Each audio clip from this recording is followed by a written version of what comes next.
Doctor గారు మరికొంతమంది ఏం చెప్తున్నారంటే సిగరెట్ తాగితే గానీ మోషన్ రాదంటారు. మరి ఇదెంత వరకు నిజం? నమస్తే అండి. చాలా మంది ఏంటంటే అలవాట్లు వాళ్ళు ఏర్పరచుకున్న ఒక ఫాల్స్ ఇమేజెస్ అనమాట. అంటే ఇప్పుడు నేను సిగరెట్ తాగితేనే లెట్రిన్‌కి వెళ్తాను.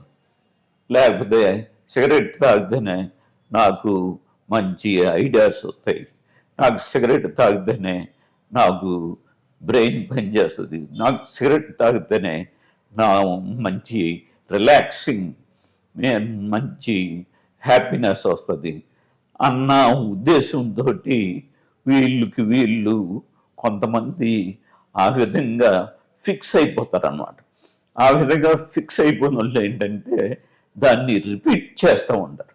ఈ విధంగా రిపీట్ చేయడం వల్ల అది ఏమైపోతుందంటే అది 4-5 సార్లు రిపీట్ అయ్యేటప్పటికి అది లేకపోతే వాళ్ళకి నిజంగానే థాట్స్ రావు, మోషన్ రాదు, అట్లాగే వాళ్ళు హ్యాపీగా ఉండలేరు.